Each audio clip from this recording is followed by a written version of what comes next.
Okay, so welcome everybody to this Egenis seminar. Today we're delighted to have Dr. Paola Castagno with us, who's going to give us a talk on the International Space Station as a platform for plant biology.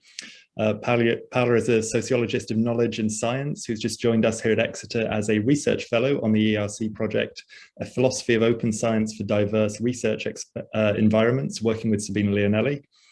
And we're really excited to have Paola here at Exeter, as her work really complements and provides new perspectives on several of the main areas of research that Egenis members have been working on.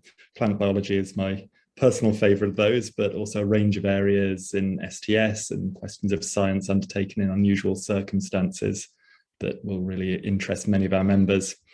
Paola holds a PhD in sociology from the University of Chicago. And before starting at Exeter, she was holding a Newton International Fellowship at Cardiff University. And during that time, she's conducted the first sociological study of scientific research on the International Space Station, which we'll hear about in a lot more detail today. I'm very looking forward to. And she's currently completing a book on this topic entitled Beyond the Lab, The Social Life of Experiments on the International Space Station. And recently, she's also worked with Western Sydney University on a range of things to do with Australia as a spacefaring nation, which is a very interesting topic as well. But on that note, I think I will hand over to Paola to get going and tell us a bit more about her research. Okay, thank you. Thank you, Hugh, and thank you all for joining. One of the very few luxuries of this crazy time is that we get to invite our friends to our talks, and it's nice to see some of them here. So, and of course, it's very nice to be, for the first time, kind of sharing some of my research with the community at Exeter, and I hope I get to meet you all soon. So for now, I'm just gonna tell you a little bit about kind of where I'm coming, what I'm doing, and what the plan for the near future is. So this is the title. It's organized in 3 parts. I'm going to start zooming in. So we start from the left, it's kind of the broadest picture. And I start with a broad question: what kind of social object is a space station? And of course, asking from there what kind of platform for scientific research it is. Then we're going to zoom in plant biology. And then we're going to zoom in even a little bit further when it comes to the space plant biology community and the current process that they're in when it comes to the design of their 10-year research plan for the future. As you see in the bottom, there's a so what moment at the end of each section in which I hope to, of course, engage in a bit broader conversations when it comes to some of these topics. So space stations, I mean, sociologists have, of course, typified and theorized a bunch of social objects. But up until the recent past, I think space stations belonged, the literature on space stations belonged mostly to the coffee book table category. But space stations are an incredibly exquisite object of inquiry. And as you see, I've really tried to think about this from a number of angles. How to conceptualize a space station? What is a space station? Of course, the first answer is it's a habitat, but it's a multi-purpose habitat. We're living and working, of course, are part of the daily activities, are part, I mean, the conditions of life and the conditions of work are in a single place. And of course, that also means that there are multiple compromises. I mean, the space station is not the perfect platform for anything. And precisely in those compromises is where scientific research gets conducted on the ISS. Space stations are fundamentally Earth reliant. And of course, when you think about this, most people think about mission control rooms. But more interestingly, we can think about the thousands of contractors in multiple locations arranging cargo, arranging supplies for the space station, processing data, doing all sorts of things that in fact sustain the life of those 6 people in the context of the ISS. Previously, space stations have only been occupied by up to 3 people. And every activity that happens on a space station has to follow a procedure. So it's a lot of instructed action all over. And space stations also come with an expiration date and come with plenty of but why questions. In other words, the justificatory concern is very much at the surface because, of course, it's not the kind of object that can be taken for granted. It's not the kind of object that in principle responds to a set of pre-existing needs, but in a way it has to kind of manufacture the needs to which it responds. And in history, of course, the previously existing space stations have all disintegrated in the atmosphere upon re-entry. We're talking about the Salyut space stations, the Mir space station, Skylab, which has been the only NASA space station to date, and more recently, the 2 Chinese space stations. So amongst those, but why, science occupies, a significant role. And there's this interesting kind of symbiotic relationship between science being a justification for space exploration and space exploration kind of enabling science. And of course, one of the key justifications when it comes to the International Space Station that was born in 1984 as Space Station Freedom, an entirely kind of US-centered, very kind of Cold War instrument of US power in space, and later became in the early 1990s, the International Space Station. A key justification was its role as a scientific laboratory. So of course, the question is, what kind of platform for scientific research is the ISS? And I'm going to give you a very technical, quick first answer, which is a tricky one, precisely because of the multiple compromises it has to articulate. But above all, and thinking about this notion of the laboratory, and the laboratory playing such a key role in terms of justifying the space station is not really a laboratory, it's more a data collection environment. There's very little in situ data analysis that has taken place on the space station. And there are also some key particularities that make it not just another data collection environment, but one with a lot of concerns, limitations, and possibilities around it. So one key kind of particularity of a space station, of course, as I mentioned before, is that it has to be a multi-purpose endeavor. From the beginning in the 1980s, in these kind of early justifications of the space station, and this very hyperbolic framing of what a future in space would look like for the United States, from the beginning, the space station was conceived again in this multi-purpose nature, facility for commercial operations. A lab was amongst those promises, a base to assemble large space systems. Again, there's multiple roles that the space station fulfills. And amongst all those roles, science is just one of them. So one key consequence for this is that the space station is not a big science project, and it has been incorrectly, I would say, classified as that. And of course, there are many implications for that in terms of how we can or we cannot understand how scientific activities take place on the space station. Science is just one amongst many other activities. And as I wrote it recently, to put it bluntly, in most big science facilities, the same people in charge of collecting and analyzing the data are not the same ones who are unblocking the toilet, picking up the trash, or flying the vehicle that takes them to the location. So astronauts, of course, have to perform all this variety of roles on the space station. And we will get a bit to more of what the implications of that are. Space station is all about routine and process, so very different from the kind of flag planting moment that a moon landing offers. A space station is all about sustaining everyday life. It doesn't offer very photographable moments. A lot of the works entail reparation, like the one here in the photo. That again, sustaining everyday life on the space station means the shipping of all this food. I mean, it's just this kind of like everyday thing, maintaining life. There's nothing particularly, of course, unless something goes wrong, which is when you actually see the space station on the news, or when a kind of scientific finding gets a bit strangely portrayed by the media, is kind of when the space station makes it to the news. And finally, as a kind of another key characteristic, the space station, of course, exists in this world of diverse stakeholders that have very different ideas of what the worth of the endeavor is about. Because, of course, it has to spread itself thinly across so many domains, and space station, in a way, has to speak the justificatory language of all these different audiences. And the program is very concerned with producing, of course, documents, metrics, and forms of representing the activities on the space station along these lines. And documents like the two that I'm showing here are very, very centered in terms of outcomes, in terms of benefits, in terms of results. And there's very, very few accounts of the actual process of scientific research on the space station. So that was kind of my first approach. Like, I want to, how to study science. And of course, I'm talking to a room full of people who have studied science, and really our job is to kind of unpack what that world means in different fields and different kinds of institutional arrangements. On the space station so far, there have been 2,319 experiments. So where to begin? If you look on the left-hand side, this is again one of those outcome type of documents that the space station program produces. In total, from the beginning of the space station program in 1998, actually the space station became fully operational only in 2010.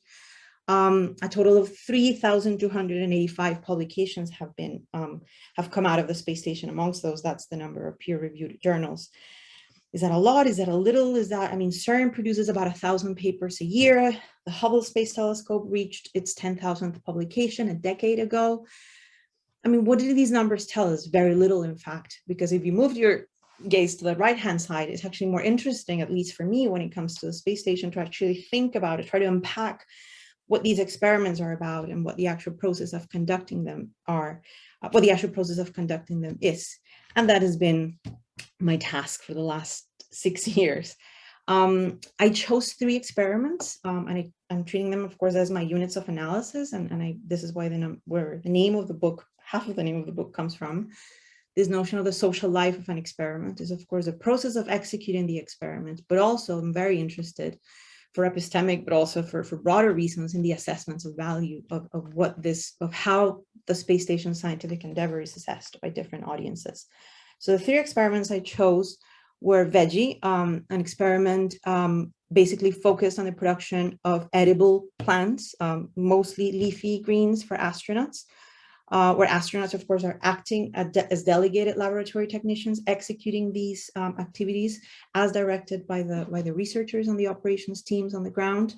The twin study, which is a biomedical experiment involving twin astronauts, Scott Kelly, who stayed on the space station for a year, and his twin brother, who stayed on the ground. And it's a 10 field study, basically the first time that NASA does any kind of genetic research in astronauts.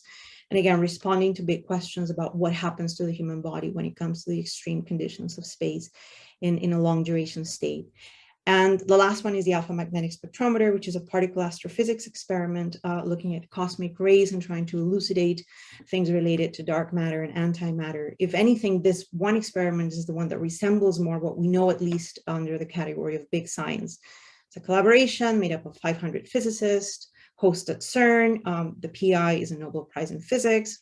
The experiment itself has a very interesting kind of political history of how it made it to the space station. But as you see, I've had a lot to deal with these 3 experiments.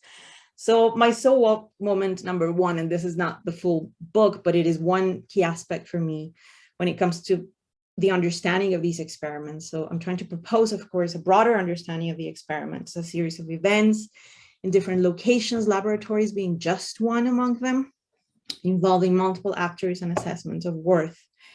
And again, this is important for me, is the integration of the 2 aspects, is the intrinsic complexity and the heterogeneity of the experiments, but also its various frames of evaluation. I think once, and of course, this is beyond the lab in a way also kind of signals both a sense of gratefulness, but we need to do a little bit more when it comes to everything we've learned about laboratory ethnographies. What has happened, of course, in the last few years is once a lot of these ethnographers are very detailed scientific practice, modes of representation, modes of handling the body in the lab, modes of symbolizing objects. Once they looked up, they realized constructivism had been hijacked by the conspiratory anti-democratic right. And that in itself poses a series of questions of how equipped these conversations about the intricacies of scientific practice can actually also be pertinent for these conversations of the so what made by different publics. And I think the space station, because it exists in this justificatory anxiety, is a really interesting case to think about how these justifications and how these frames of evaluation in fact work. Much like the building blocks of structure that can be very easily unseen from a distance, of course, all this, every single experiment of the space station is made up of all these various moving pieces that, again, looked at from a given distance, can be a story of different things for very different actors of various political inclinations. This is, of course, an emblematic photo of the early days of the space station freedom, once it was a symbol of the free West world. And now, of course, is a symbol of international cooperation. So that for the space station part of the story. In that context, I became particularly interested in plant biology, and not just because plants are fascinating objects, but because plant biology as one of the fields of research on the space station in a way congeals a lot of the different broader elements of both the complexities of experimentation, but also the various projections that surround what experiments and what science means on this platform. This is my little pensive astronaut having a moment in a holiday I had a few years ago. Last time probably I had a holiday in a long time. But plants in space basically respond to a number of issues. First, of course, you have kind of the classic fundamental research with the classic model organism, Arabidopsis thaliana, answering the question, of course, how do plants respond and adapt to environmental stressors? And I will briefly in a moment summarize what has been learned so far on that level. So that's kind of one first aspect. The second is, of course, plant research is all about applications for sustaining life in space, not only, of course, on the space station, but thinking beyond the space station. In terms of hardware validation, which has been a key aspect. And in fact, the round of the Verdier experiment that I studied in my book is the hardware validation experiment, bringing this device to grow plants under these specific conditions to the space station. Now there have been other hardware like the advanced plant habitat. So there's this first aspect of actually how are we going to grow these plants in space? But of course, in terms of applications, concerns with bioregenerative life support are also, of course, part of the picture here. Testing procedures, the big question whether astronauts can be autonomous gardeners and respond in situ to the changing conditions they are observing in the plant instead of waiting for instructions from the ground. Plants, as you saw, the delicious menu of the astronaut plate in the previous slide, well, they actually offer nutritional supplementation, something green and fresh. Astronauts rarely get fresh produce. It's very expensive to bring a few apples and a few citrus fruits up to the space station. So in this context, of course, plants also produce that. And also, this has been a really interesting kind of to follow these plant biologists discovering this aspect as actually an object of inquiry for them. The well-being that growing something green in this very difficult environment of the space station, kind of the well-being it brings to astronauts.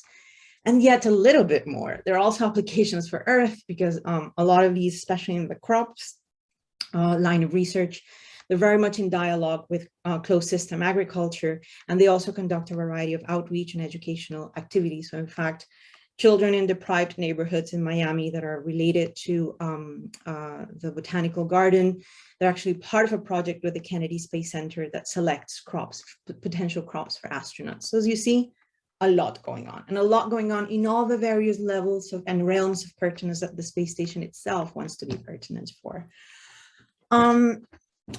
There's also something very, in a way in which plant science in space, in a way allows us to get into the how of experimentation.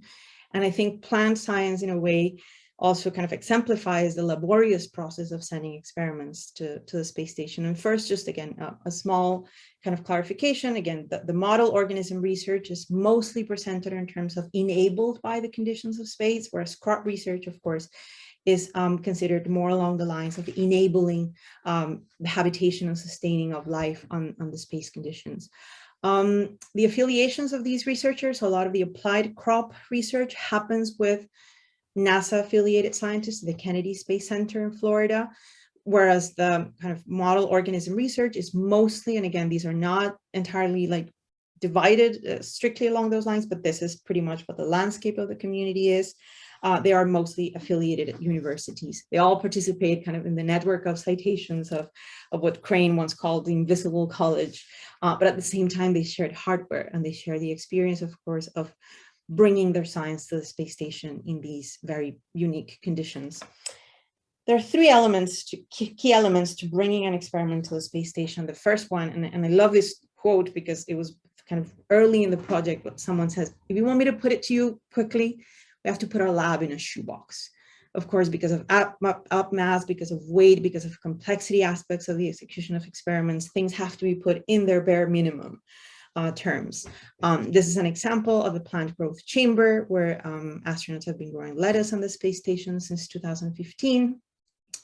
And of course, what this means is that all these things have to be, of course, tested extensively on the ground. The development of these technologies, the testing of the different modes of LED lighting to, of course, optimize is the word in the halls of these labs. And of course, that's what a lot of the ground testing is all about, kind of bringing the distilled, most ready to success type of version, at least success in the execution of the experiment conditions to the space station.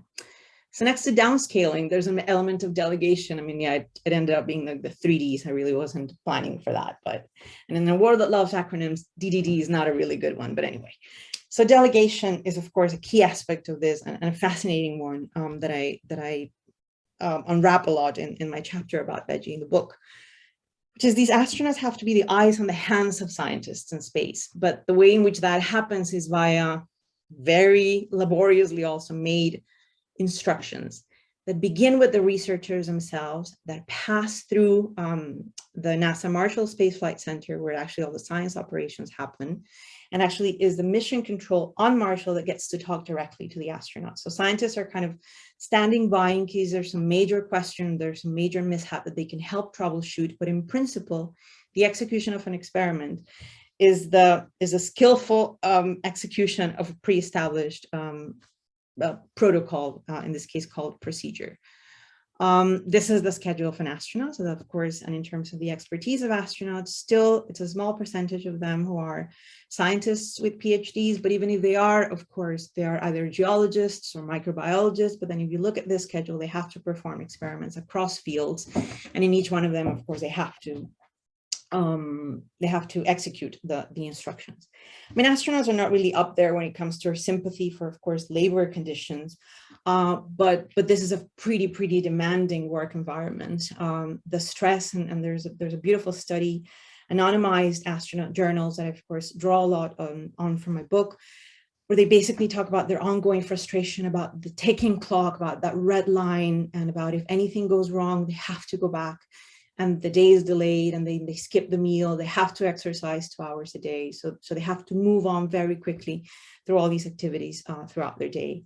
And then finally, so after downscaling and delegating, from the perspective of researchers, they have to wait. There's only one vehicle, one uncrewed vehicle that can return samples from the space station. This was the topic of a paper that we finished recently with my colleagues from the ISS Archaeology Project, who are very interested in material culture. And we had the opportunity to follow 2 cargo vehicles returning samples from the space station. Of course, I was fascinated by the scientific samples.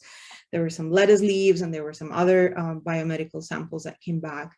And this is an incredibly laborious process, of course, of contractors on the ground, I mean, astronauts on the space station, freeze the sample, any kind of biological sample gets frozen. And on the right-hand side, what you see is the chain of custodies, basically these contractors having to log with very short intervals of time the stability of the temperature of a lot of these samples before they're returned to their laboratories. So this is what it's like to do a plant biology experiment on the space station. On the side of crops, the kind of more interesting and kind of new areas of research for those involved in this area are the behavioral impact of growing plants in space. And of course, this goes actually even a little bit further back. If you haven't read it, there's a blog called Diary of a Space Zucchini, and it's astronaut Don Pettit, who's a physicist, writing the diary of a zucchini that grew in space. And these were seeds that he just took along with him without any kind of protocol behind them. And he just grew them in his free time. And he kind of tells the story of the space zucchini growing on the space station. But it is true, of course, beyond these kind of anecdotal, beautifully anecdotal stories, the fact that they actually provide, I mean, in the many astronaut talks I have listened to throughout this project, they even talk about them as pets. I mean, there's a strong connection, and of course, the kind of well-being of eating something fresh. And again, next to hardware, procedures, and all these various things, one of the key questions is about microbial load on these. These are not actually edible crops. The photo on the right, these are zinnia flowers that were attacked by fungus on the space station. They were able to troubleshoot that and to get some flowers. But of course, this is a big question when it comes to having these astronauts eat these leaves. There are all these procedures. The first round of veggie, the leaves had to come back. They did microbial testing. They developed this sanitizing process in which they have to, this is in this level of specificity, for 10 seconds, press each leaf between these sanitizing citrus wipes, so they can actually be eaten. But this is, again, a very serious question in terms of what happens and how can there be some kind of, perhaps in the future, in situ analysis, whether to determine whether the plants are edible or not, even before the sanitation process happens. So these are some of the pending questions for this side of the plant biology community. And the other one, and this is, of course, quite tricky and interesting, this is from a slide in the context of the process that I'll be describing in my final section. A lot of things happen to Arabidopsis in the very particular conditions of space. The notion that independently all these classes of genes that have had responses or different or unexpected responses in the context of space, I mean, basically every single fundamental process of a plant gets disrupted in some ways. This is the picture. And as you see, on the one hand, you can say, okay, they're kind of consolidated around key areas, but then there's also the big question of what are the mechanisms? And this is, again, part of the pending research agenda for this community in the near future. Of course, in principle, plants grow in space. I mean, the fact that astronauts get to eat the lettuce is, of course, proof that they grow, that the microbes can be somehow under control, but there are a lot of fundamental questions about mechanisms that, and of course, at the molecular level, that are far from being answered. So the result, and this might seem, again, very sociological sometimes, it's sociological. This is one of the sociological points that, in a way, is really interestingly very well received by the NASA kind of ISS science program in my conversations with them. And of course, in all this concern with outcomes and in all these documents where, the benefits for humanity get articulated, the number of publications, of course, the fact that there's an actual community of researchers using this platform is in itself a crucial outcome of ISS science operations.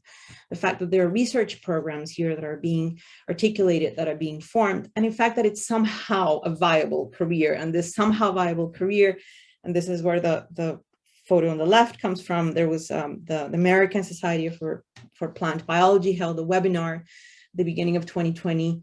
Wait, plants in space? You can actually be a plant biologist in working in space. There's still, of course, an aspect of exoticism to it, but it was a really interesting seminar where people who, for the first time, perhaps came across the fact that this is one site to conduct plant research, asked questions to a group of 7 of these researchers, each one with very different trajectories, each one interested first in extreme conditions for the plants. Others, of course, were the kind of inspiration with space from the childhood and then kind of developing a career, moving towards that. Other people more interested on the kind of educational aspect. So again, there's a variety of perspectives that bring people together in this community. And of course, their professional organizations are quite important in this context.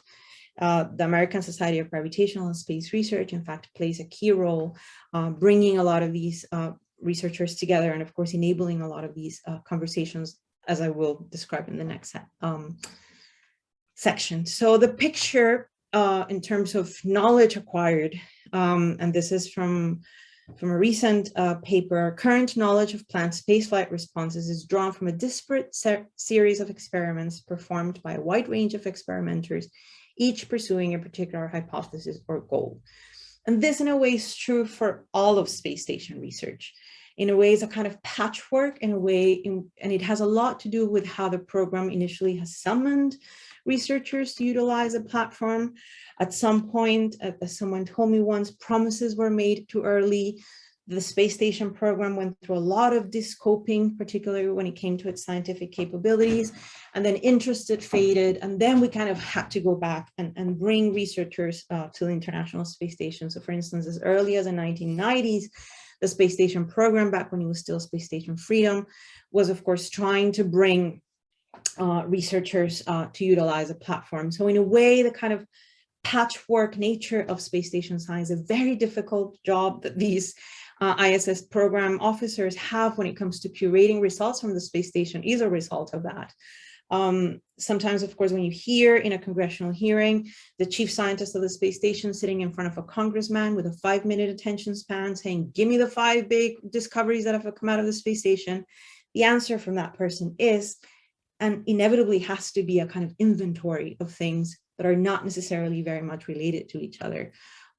So that, of course, is a big, it's a really fascinating aspect. And then again, raises a lot of questions when it comes to what space station science is and how it is evaluated. So what moment number 2 is more specifically thinking about this notion of the formation of a scientific community as an outcome of the space station program. If you're on the kind of social sciences side of studying scientific research, is there anything left to explain about scientific communities? It also seems like a kind of old school type of question. I'll go back a little bit to the quote unquote old school aspects of that question. But for me, coming again after a while to this field with this project, I went back to one of the initial kind of foundational gestures of what doing sociological studies of scientific research was about, or in a way, what kind of enabled this, this line of research, at least when it came to sociology and other social sciences. Here, of course, I'm not talking about philosophy, but we just need to treat scientists like any other social group. There's something kind of fascinating in that line, because on the one hand, it kind of presupposes that we as social scientists have kind of figured out how to study social groups, and that this is kind of like, oh, we're just going to bring that to scientists. Of course, if there's anything, there's a lot of variety in terms of how social scientists conceptualize, think about what a social group is, and the tools, of course, that are brought to that study.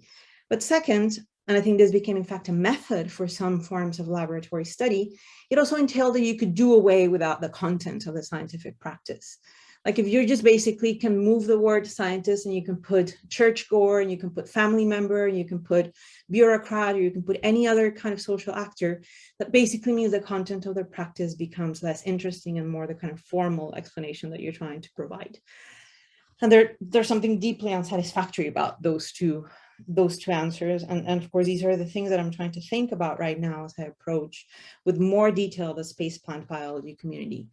Of course, it's very important, it continues to be important to study scientific communities because they are a form of organizing research, and these forms of organization of research have epistemic implications. That I think is a very straightforward answer that I think philosophers in the room would be totally on board with. But in addition to that, and again, this is more from a sociological perspective, communities continue to be scientific communities. If we want to think about how shared views and normative commitments are formed and disputed, is a good unit of analysis to really start thinking about these things. And I will explain a little bit more carefully what I mean by those shared views and normative commitments in the current moment as this community is trying to articulate its 10-year research plan into the future. And institutionalization, and of course, this all has to do with the way I think about sociology, of course, is an ongoing process. It's not simply every outcome of the space station is in some way another process. And to me, that's also what makes it so interesting to study. Is not to say, oh, okay, they formed a research community, done, checkpoint, here's an outcome. No, in fact, that outcome is nothing but a process in itself. And by institutionalization, very, very briefly, I mean, of course, the sedimentation of practices and understandings in a social setting, very broadly.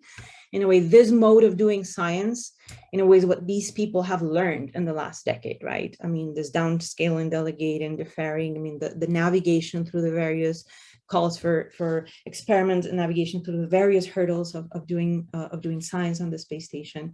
But it also means imprinting those modes of doing things in a kind of organizational form. And of course, you can say these committees or the various kind of professional organizations also play that role. The acquisition of a kind of identity in that context. But of course, all of this projecting itself in time. In a way, the communities, of course, outlive their members. And this is, of course, a process that is very much what is going on and will be the third part of this talk. And this process of projecting this community through time is what is actually happening right now. And by right now, I mean this last couple of years in which I have been following this, which is the Decadal Survey on Biological and Physical Sciences Research in Space. Very briefly, a decadal survey.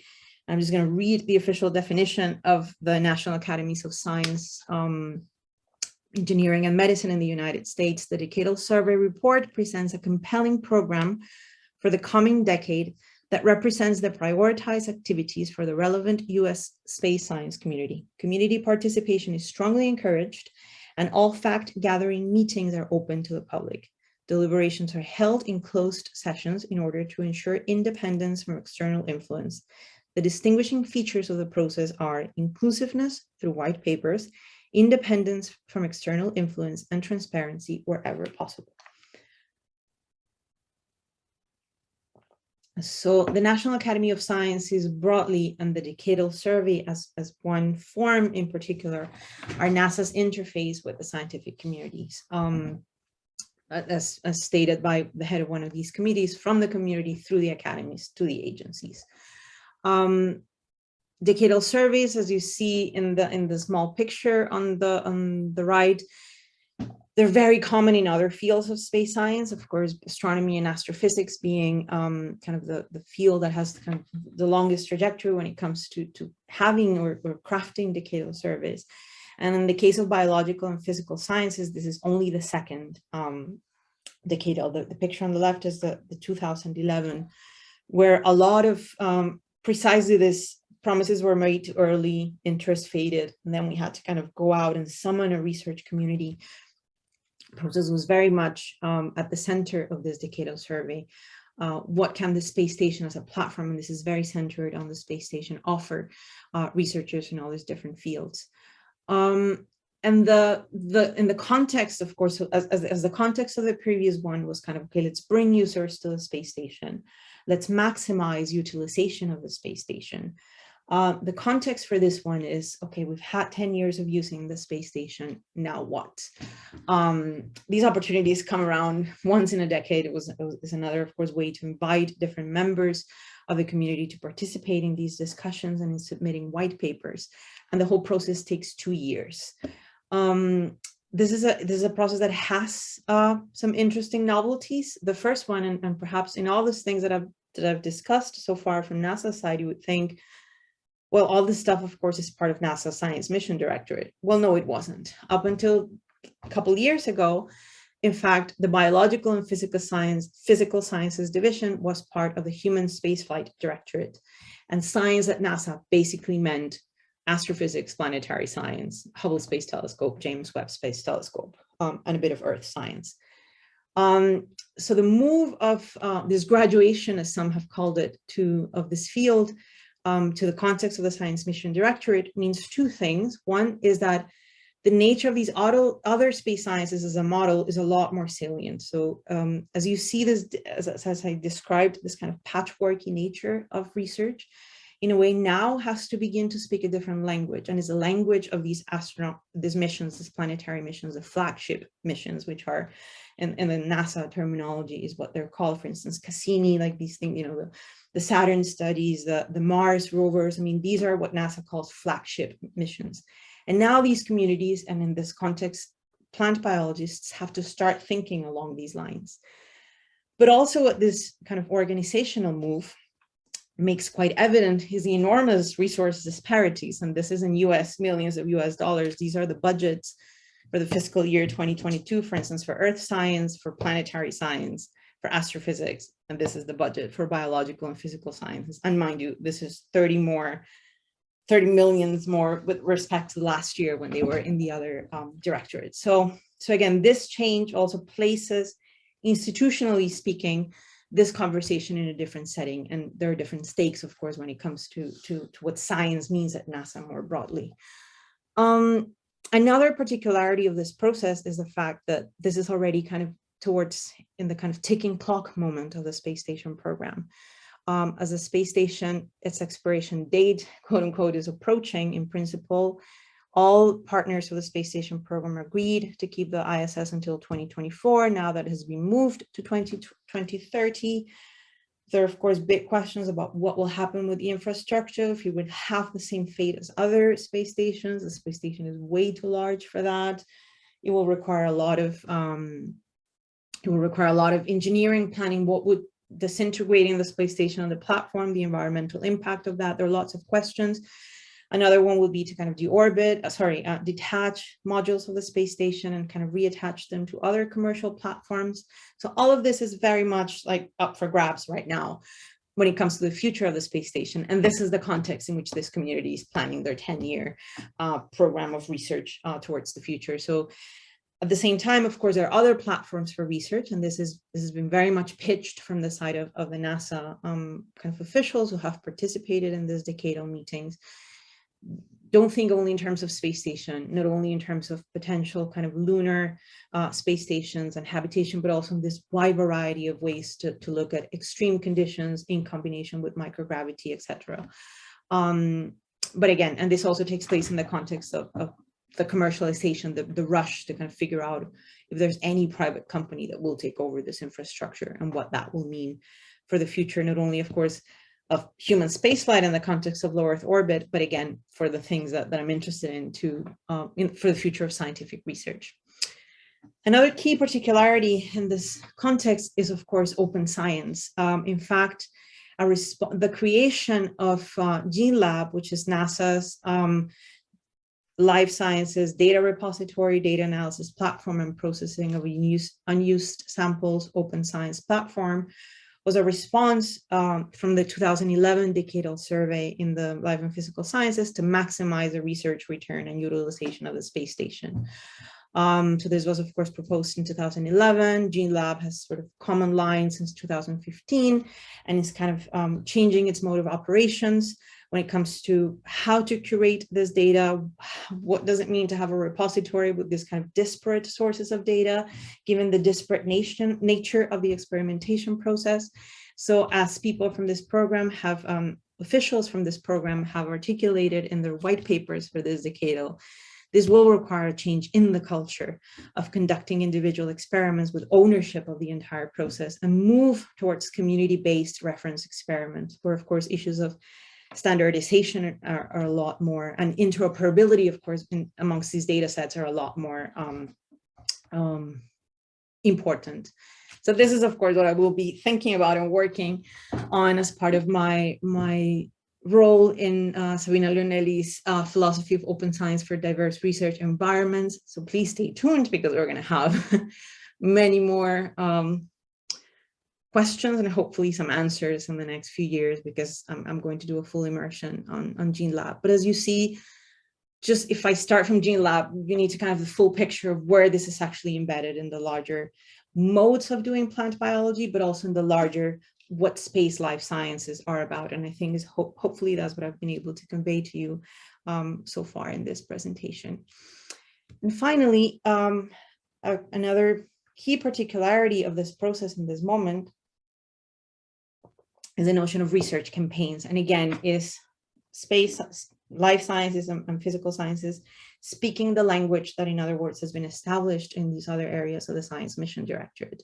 So for the first time, the survey will include a NASA request to present ideas for research campaigns, which may integrate multiple missions and multiple disciplines to tackle an overarching scientific or exploration goal. And what was really interesting in the very first meeting in 2020, when the head of the Science Mission Directorate, head of space biology and physical sciences at NASA presented this idea to the community, was the awareness that, yes, we are making you speak a language that the planetary science and the astronomy science community already speaks. So in fact, they brought researchers who were part of the decadal surveys in those fields to kind of convey the concept of a research campaign to this community. Again, these scientists usually don't talk to each other.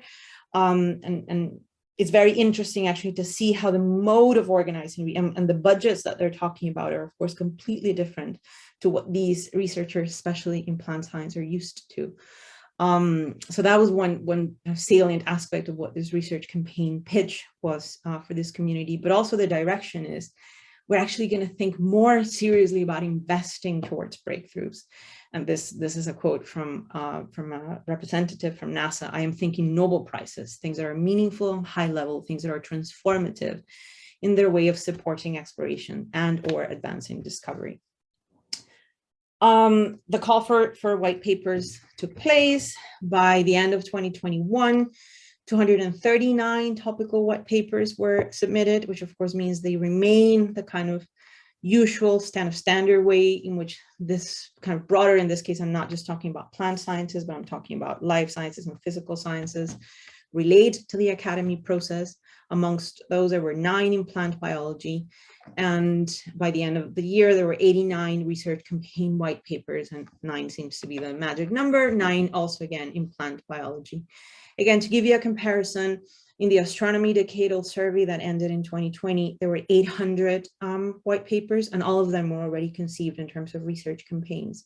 So it is quite likely that for the next decadal, the whole notion of the topical white paper will be somehow kind of discarded, and everything will be conceived along the lines of research campaigns. This is kind of like a kind of interstitial moment between where the Science Mission Directorate wants to bring this community to think the scale in which they want them to think about their research program. So amongst those 9 research campaign white papers, there were, of course, the key topics of plants in support of exploration, thinking about life support, crop development. Even there were some proposals about molecular farming. I'm not going to spend too much, I'm going to spend any time on those. I'm just going to mention to you. There's this entire notion, of course, of telemetry-based biology, AI for autonomy, basically, the possibility to kind of do in situ analysis of what's going on with the plant. Especially a lot of the, I'm going to say, veteran crop scientists, they're quite reluctant to this because, of course, they're very, very interested, of course, in also that behavioral aspect of relating to the plants and, in fact, having an astronaut's response, sensorial response to what growing a plant in space is about. But again, we can maybe talk about that in the Q&A. Amongst the crops side of the community, of course, the big concern is a plant and pathogen interaction. So that there's a proposal for a 10-year campaign to study in particular this aspect. But the one that I want to highlight is one written by all members of the Gene Lab Analysis Working Group. And just to briefly tell you, analysis working groups are, again, this is a volunteer-based kind of consortium of scientists who have done plant biology. Most of them have actually conducted experiments on the space station, who work with Gene Lab to actually, again, work with the data sets and to try to create some kind of standard measures and some kind of curatorship for these data sets that are submitted from the side of the scientists to the repository. So their proposal is a reference experiment campaigns for high fidelity plant physiology. So basically that entails two crucial elements for them: the adoption of the principles of open science and open research, and, I quote, a series of well-replicated studies of some carefully chosen model plants and crops, or the latest analytical approaches, including omics level analysis, could be employed to provide a comprehensive view of how these plants respond to growing in space. So on the one hand, you have kind of the NASA, the head of the space biology program. I want Nobel Prize stuff here. I want transformative research. And in fact, the big transformative thing in this context is, let's just do some standardization. Let's just actually try to look at the same stuff in order to kind of find out whether we've learned a little more or not. I mean, it sounds very, I'm oversimplifying for sure. But also what's in this quote is the fact that not only, of course, the model plants, good old Arabidopsis thaliana, but also, for instance, the Mizuna leafy thing that's in the bottom. Sorry, is it a cabbage or a lettuce? Mizuna lettuce, I think it is, sorry. Can also, in fact, undergo some kind of molecular analysis to figure out other things beyond, of course, the microbes that inhabit it.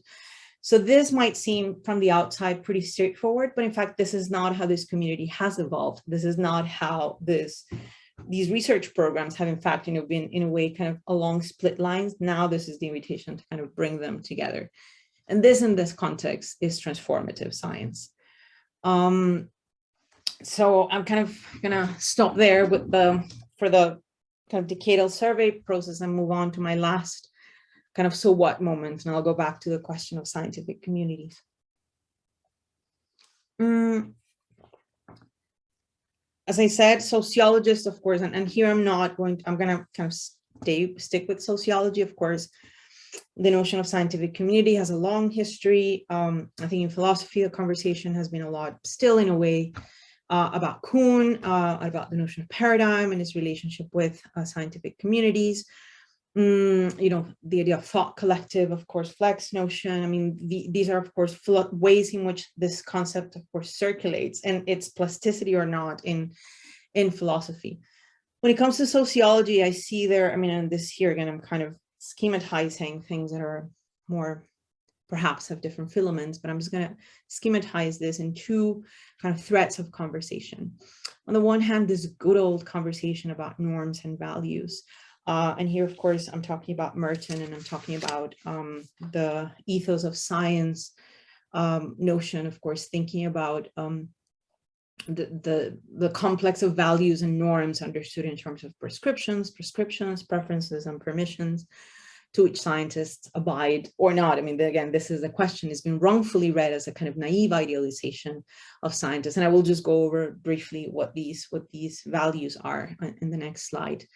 But just to simply put it here, has been wrongfully read as a kind of naive idealization. I mean, this is not, of course, a depiction of the individual virtuosity of scientists, but it is a depiction or is an account of values at the institutional level that kind of shape what scientific communities are. What's been interesting in the aftermath, it's the kind of effort to either empirically test whether people actually do these things, or kind of dismissing them as an ideology or a vocabulary of justification. I'm going to say here something that might sound, but I think British SSK kind of needed to have this kind of straw man and this Mertonian straw man to kind of stand as a way of as a kind of critical stance when it comes to the understanding and the study of science. And the Mulcahy paper, of course, is a very early paper, but it really exemplifies that kind of reaction. I mean, it's an ideology, it's a vocabulary of justification. In Hagström's book is very interesting because it's on the one hand kind of trying to do an empirical verification, but then of course also kind of complementing that with other notions like gift giving. I mean, the notion of prestige, scientists, give their knowledge as a gift to the community, and the community gives back in this very kind of Mossian. I mean, again, this is early days and of course very kind of structural functionalist type of sociology, but of course minus the structural functionalism, there are a lot of key things here that I believe have been kind of wrongfully dismissed. And in the case of Mitrov, and funnily enough, is of course space science, but in this context is Apollo moon scientists. He actually comes up with Merton himself, of course, outlined what the counter norms were, but in this case is via this kind of empirical verification, going out and asking researchers whether the notion, for instance, of organized dogmatism is in fact important for the advancement of science, in opposition to organized skepticism. As Merton outlined it. In a 2010 fantastic volume edited by Craig Calhoun about Merton, and I'm just going to read this quote. It says, of course, real disagreements indeed separate Merton from new trends in science studies in the 1970s and 80s, principally about the capacities of social institutional analysis and about how much respect to accord science as a successful project of knowledge production. But a generation later, many writers cite without reading and seek simply to symbolize their distance from a rejected approach. In a much more bluntly put formulation by sociologist John Levy Martin, he says, much of the old too cool recent stuff in sociology of science was there in Merton, but minus the attitude. And again, there's some, again, key questions here that remain pertinent for our understanding of scientific communities. The kind of other approach, another sociological approach, and again, when it comes to the study of scientific communities, of course, sociologists bring the tools they have to understand social life. And this is, of course, one of the key, just like any other group type of formulations of what science is, and in this context, the scientific field. Bourdieu's 1975, the specificity of the scientific field, and the claim is, of course, science is a social field just like any other.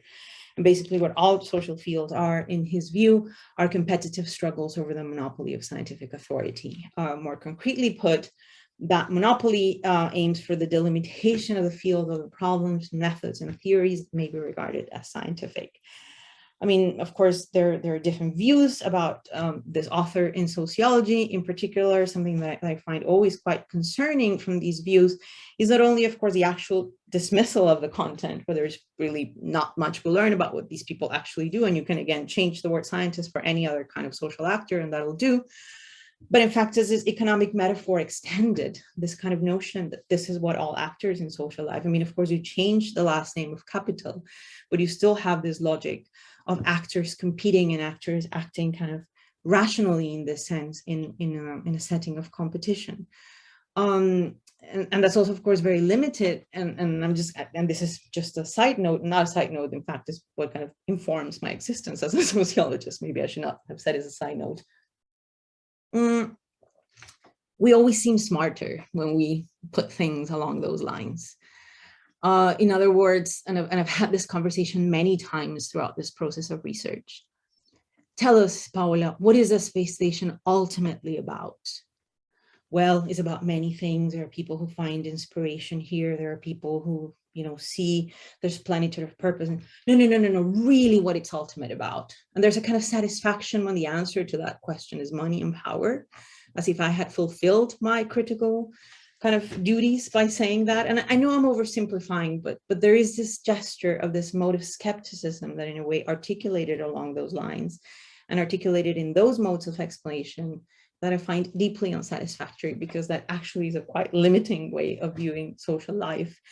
Fortunately, some really excellent sociologists have taken up this task recently in this book edited by David Stark, which has really wonderful chapters in it. But basically, it invites, and of course, Stark's kind of claim is, Bourdieu is the ultimate. I mean, I don't think that adjective says anything, but in a kind of neoliberal type of sociology, right? I mean, if this is how you're going to think about social life, this very easily fits a mode of being and a mode of organizing social life that, of course, is very coherent with some ideas along those lines. So there's this distinction between, from competition as a bounded practice to competitiveness as a mode of being in the world. And of course, it seems like we're being sharper with our analysis when we think about researchers, when we think about scientific communities along these lines, and we're just too naive when we think about norms and values. And I don't think that necessarily is the case. This book, of course, looks at how competitiveness results in this kind of performance anxiety, and every kind of action is put along the lines of a performance that has to have some kind of number or some kind of measurement allocated to it, which therefore results in a ranking. And rankings, of course, are increasingly, Stark says, of course, influential social form. His answer is a bit functionalist, but as a set of empirical studies, this book is really fascinating in that sense. It's an orientation to navigate uncertainty. But this notion that we're better, we understand scientific communities more along the lines of competition than along the lines of norms and values, I think is not the right way to go. And not the right way to go, I'm going to try to articulate in this last slide why. So, and again, this will be relevant for the aim of characterizing what open science, what commercialization mean in different research environments. It will be pertinent to understand, it will be as this community, in fact, articulates this decadal process. The way I can think of scientific communities is, again, as processes. And what are some elements for that characterization that I have in my kind of understanding of this world as a sociologist? One is every now and then there's a book that says, oh, how come the US and Europe have not really embraced Norbert Elias as a key sociological figure? I'm not going to get into that discussion because I'm less interested in turning him into the kind of the beginning and end of everything. But this notion of figuration, I think, is a really interesting theoretical tool, because again, and the three things I'm going to talk about right now, they're productive in the sense of enabling questions instead of providing the beginning and the end with the answer already prepackaged in them. A figuration in broad terms, and I'm just going to read his definition from the civilizing process, is a web of interdependencies formed among human beings which connect them, a structure of mutually oriented and dependent persons. And Elias is thinking all the time in processual terms. I mean, he's articulating a lot of these categories to talk about the process of state formation, to talk about the process of the development of manners in the Western world, in the transition from feudalism to capitalism. So thinking about a scientific community, not as this entity, not as this bounded thing, but in terms of these kind of constantly readjusting actors, but also institutions in a community, I think is a productive way to begin to think about these issues in different lines, and to kind of step away from the entrapment of these repertoires that exist in sociology to think about scientific communities. The second is, for my fellow sociologists in the room, also quite known, and it's a simple, and of course, because Sowell is interested in forms, simple and yet powerful and much more interesting network analysis approach to think about figurations, because of course you can say that and you can say interdependencies, you sound really fascinating, you sound really processual. Okay, do the work, show me how. The showing me how, I think Sowell helps in that way with his notion of the intersecting social circles. I mean, the X's in this couple of diagrams are individuals. In this case, of course, I'm thinking about communities, and you can think of those circles as kind of the commercial hardware providers, the universities, their professional communities, the National Academy of Sciences. So how these different components of this world of research intersect in these particular communities, in which points they acquire more salience than in others. I mean, in the context, of course, of open science, I think this is an interesting resource to think about what research environments are and what open science could mean in different research environments. So this, I think, will be hopefully part of our set of resources to think about this in the near future. And finally, and this is part again of work in progress by Andrew Abbott. Again, values are not this residual category. When we just do away with values, it's like, okay, we're actually getting to the heart of stuff. In fact, the heart of stuff is values, is how people come to assess worth of what they do, and assess the worth of what they do, and spending long hours listening to these scientists and listening to how they articulate their career processes, their interests, how they've had to in a way change their interests as a result of opportunities, but also how they stayed with some initial questions they had and waited for the opportunities to answer those questions given the many restrictions of the space environment.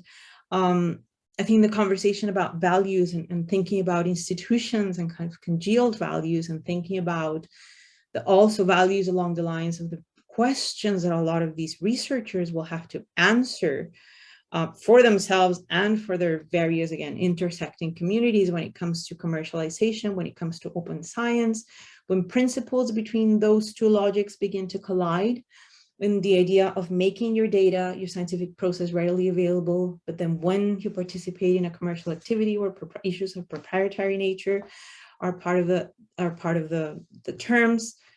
I mean, this is a moral problem, and this is a moral problem for which our understanding of scientific communities will need those kinds of conversations about values.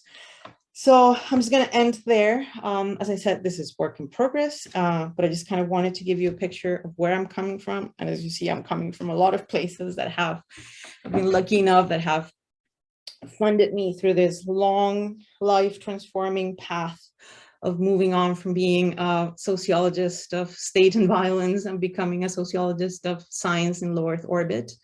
And of course, next to the institutional thank yous as the photo on the right-hand side, and this is an experiment that I will not make it to the book, but that photo is kind of my tribute to the many hours of interviews that many of these scientists have kindly given me in this process of research, and what I hope to kind of do justice to with my book and with my future research. So thank you.